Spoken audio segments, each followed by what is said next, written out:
Differentiation is your ultimate interview weapon, and it starts before your mouth even opens.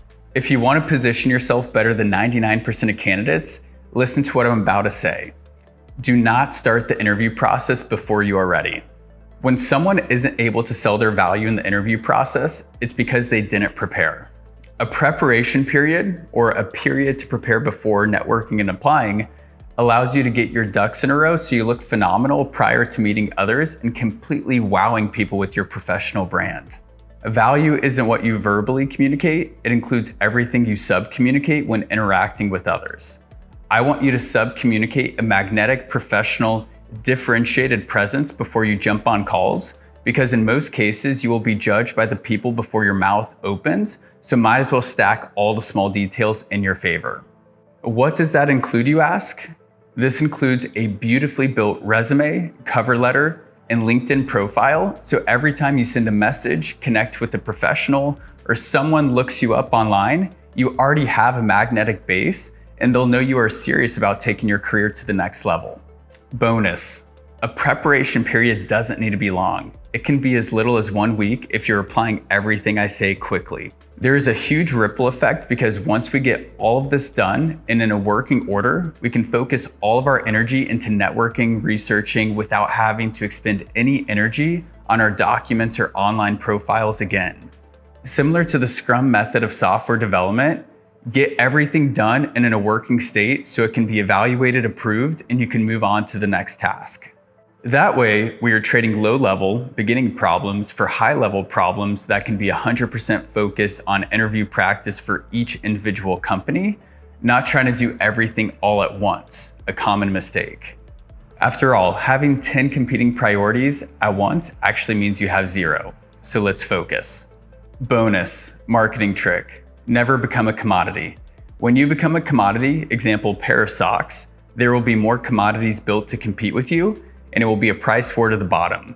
So throughout the interview process, we're gonna make sure you never turn into a commodity, AKA an employee, and instead, we want you to be seen as a professional entity with such unique experience in and outside work that it will be impossible to compare you with anyone else interviewing.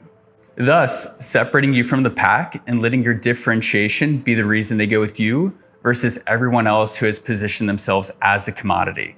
We'll do this by showcasing your uniqueness through each part of the system. Let's dive into the first question to solve so we can focus our efforts moving forward. What do hiring managers care about? I see a lot of people get stuck, so let's reverse engineer this because unpacking the answer will give us the answers to the test. First, we need perspective. A hiring manager is just another employee. Don't forget that. And like any other employee, they are metriced by a boss and want to make sure they are bringing in the best people to make themselves look good, so they look good and get promoted and hit their career goals. When you internalize this perspective, it becomes simple that you are always wanting to come from a place of maximizing your upside and minimizing risk with their decision-making process. Example, if you are going for a competitive sales role, your goal is to convince them that you will make the highest revenue impact with the least amount of training. By making a high revenue impact, you are going to make your manager look good. That's what they get metriced on. So by telling stories of how smart and how self-sufficient you are showcasing that they can get the best results without them having to spend 4 hours daily to make this happen. This is a simplified example, but a candidate with the highest upside and lowest risk will always stack rank higher than a candidate who doesn't convey confidence and leaves the hiring manager with uncertainty. More examples. Someone gave me a list of interview questions they were asking in an interview, and they went like this. What mentorship do you have? How do you ensure reps are successful? Has anyone been put on a performance improvement plan recently? If so, why? The reason these questions are not the best and why I will show you better ones is that they communicate neediness and that you may need a ton of help. And while you might need help like most people when they start a new role, you can't sell yourself as a liability in a competitive job market. I'm not saying not to ask these, but these questions might be better to talk with an employee about and not the hiring manager directly. If you're already thinking, how am I going to do that? I know no one at that company. Don't worry, I'm going to help you with all of this, so be patient. The next focusing question is which characteristics make someone the most successful in the role? If you don't know the answer, talk to someone in the role you want and ask them. Ask a few people. Google, use AI. We have so many resources at our fingertips, it's not going to be difficult to figure out. This is what I did when landing my first role at Dell EMC. If you don't know anyone at your dream company, don't worry. I'll show you how to create warmth with complete strangers so you can find out the characteristics they care about. The reason this is crucial to figure out now is we are about to build our brand around the characteristics hiring managers want. Hiring managers lean on specific characteristics to vet out candidates to make sure they can do the job well. Here's a real-world example. When I started my career at Dell EMC out of college with no experience, I researched the evergreen characteristics hiring managers cared about for an entry-level sales role. I did this by Googling plus LinkedIn messaging a few people at the company before my interview. Here's what I found. Sales is about consistent activity. Having a high motor is essential to building a pipeline, following up with customers, and doing tons of tasks over a long time horizon. After all, it can take reps about 1 to 2 years before getting promoted, and there will be a ton of activity like 100 plus cold calls a day. Hack. A good way to show this characteristic is by talking about some of the hardest events or activities you have done. Did you work on a year-long project that was extremely difficult? Did you sign up for a marathon and prep for 6 months? Did you spend 4+ years studying a hard major in college or have a very hard job doing something uncommon? Great. Talk about it. Start thinking of stories that display the characteristic high motor and think of things that you have accomplished that most other people may have not to help create your differentiation. A big mistake. Don't say you have a high motor, lead with detailed stories that show you have it. Don't shy away from major milestones. After all, you want to show that you have a higher motor than anyone else competing for the role. And if your story is weaker than someone else's, that means you have failed to show that you have the highest motor out of the pool of candidates that's being interviewed. A second characteristic I found is coachability and the ability to receive and apply feedback.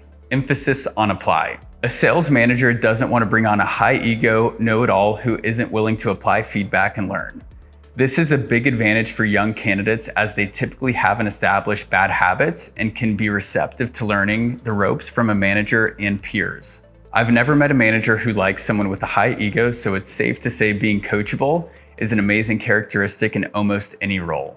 A hack, you guessed it. Think of a detailed story showing your ability to apply feedback when you interview. Bonus hack. At the end of each interview, ask for any hesitations or feedback the hiring manager has. Write it down with pen and paper, don't take notes on your laptop if possible, and apply the feedback they give you in the next round of the interview. An example. Hey Jay, my only feedback is you were a little long-winded. Other than that, I love your energy and think you would be a great fit. Now me in the next interview. Hey hiring manager, I enjoyed our last call. I noticed you said I was a little long-winded, which happens when I'm excited. So I watched a YouTube video and practiced with a friend to stay concise. I love feedback and happy to show you that I'm open to applying it, as I know you are the expert and know exactly what it takes to be successful in this role. Remember, your actions are so loud people can't hear you. The more you show a hiring manager, the better they'll believe your claims. A third characteristic I found is adaptability. Sales is constantly changing. New products, innovative software, organizational shifts every quarter. Hiring managers value candidates who will adapt to whatever is thrown at them and continue to perform regardless of circumstances. For example, think of a crazy situation with a ton of obstacles and show how you navigated it in a friendly yet positive way. Changes will happen at your company, and the ones who adapt the quickest will do the best. Real life example. When working at Dell, we released a new product and the whole sales floor did not want to sell it. It's not that they did not think it was a good product, it's just the fact that people do not like change. While everyone complained, I started obsessing over the product and set the most amount of meetings in the entire sales organization. Now, a promotion hack. Leaning into change like I did in this situation is great because it's an easy way to get visibility with upper leadership while everyone is stagnant, thus allowing you to build a professional brand and have the potential to get promoted quickly when upper leadership is evaluating performance for promotions. A fourth characteristic I found is organization. In a sales role, you have a lot to manage. Tools, random meetings, a million emails, internal trainings, and so much more. It can be like drinking out of a fire hose. Knowing the fast-paced nature of a role, Can you think of a story that shows you can balance a lot of competing priorities at once? Emphasis on show specific examples of how you handle a lot. For me, I talk about difficult situations and the time management systems I built to stay organized with little stress and how those help me stay organized to produce superior results. I would bring specific details of the time management system, books and processes, and give all the small details so a stranger or third grader can understand exactly what I'm doing. Don't mention you're organized, explain in detail, and that itself is a huge differentiator when you interview. A fifth characteristic, and my personal favorite, is showcasing professionalism.